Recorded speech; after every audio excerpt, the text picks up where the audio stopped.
আজকে যে cyber bullying হবে, আজকে যে হেড স্পিচগুলো আসবে, আপনারা যদি সবাই যদি আজকে এই প্রক্টর মহোদয়ের অফিসে গিয়ে আবেদন করেন, আসলে বিচারটা করব কি? আপনারা জানেন যে 18 সালে একটা আইন হয়েছিল না? এই আইনের এত অপপ্রয়োগ।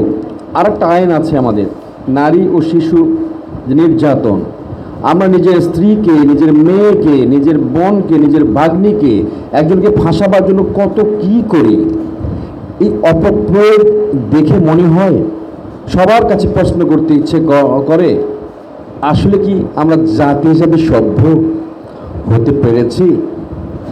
এই জুলাই যে আকাঙ্ক্ষা তৈরি করেছিল আমাদের মানুষ হবার জন্য, মানুষের আকাঙ্ক্ষাকে ধারণ করবার জন্য, এখন কি প্রশ্ন করতে ইচ্ছে করে না রাস্তাঘাটে, আমি কি সেই আকাঙ্ক্ষাকে ধারণ করি? ইন্ডিভিজুয়াল। আমি যখন রিক্সায় উঠি, সব দোষ দেখি ওই গাড়িওয়ালার। আমি যখন গাড়িতে উঠি, সব দোষ দেখি সেই রিক্সা চালকের। আমরা কেন যেন আমার দোষটা দেখতে পাই না। আমাকে যদি প্রশ্ন করেন আপনারা সবাই, আমি জানি না এটা নিয়ে মানে কতটা ভাইরাল হবো আমি জানি না, আমি প্রশ্ন করতে যদি করেন আপনি কেমন স্যার, আমি বলবো যে আমরা অল আর কারাপ্টেড। যদি রাজনৈতিক ভাষায় বলি, আপনি যদি চ্যালেঞ্জ করেন, আমি বলবো যে না, কিছু কিছু বাদে। তাহলে আমার প্রশ্নটা চেঞ্জ হয়ে ওই রাজনৈতিক ভাষায় আমরা চলে যাব যে কিছু কিছু বাদে। আমি কেন বলছি অল আর কারাপ্টেড? আমি আমার ব্যক্তি জীবনে এখানে যারা আছেন দেখেন, আমরা যদি একটা টিকিট কিনতে হবে, ঈদে বাড়ি যাব, এর জন্য যাদের সামর্থ্যবান যারা আছেন, যাদের ভাইয়া আছে, যাদের চাচা আছে, যাদের ভাইয়ের ছেলে আছে, অথবা এলাকার মানুষ আছে, অথবা নেতা আছে, অথবা খ্যাতা আছে, বাস কারণ প্লিজ দেখেন না, আমি যাবো না, একটা টিকিট।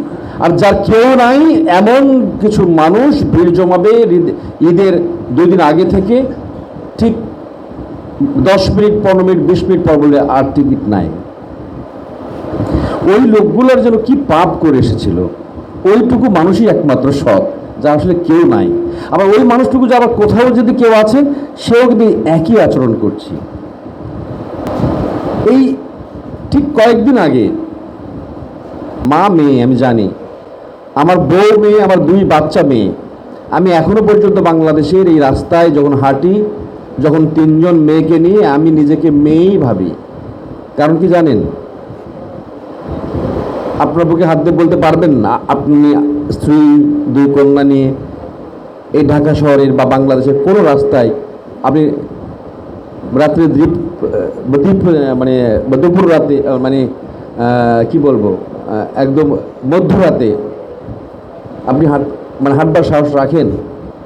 এটা কেন হবে? এই যে আমরা যে ভাষায় কথা বলছি, এখানে শুধুমাত্র স্বার্থটা দেখছি। আমরা প্রত্যেকটা মানুষ জানি যে প্রত্যেকটা মানুষের বিবেক আছে, বুদ্ধি আছে, এরপর আমরা কেন যেন খুঁজি, কেন যেন বলি যে মানুষের মতো মানুষ হও।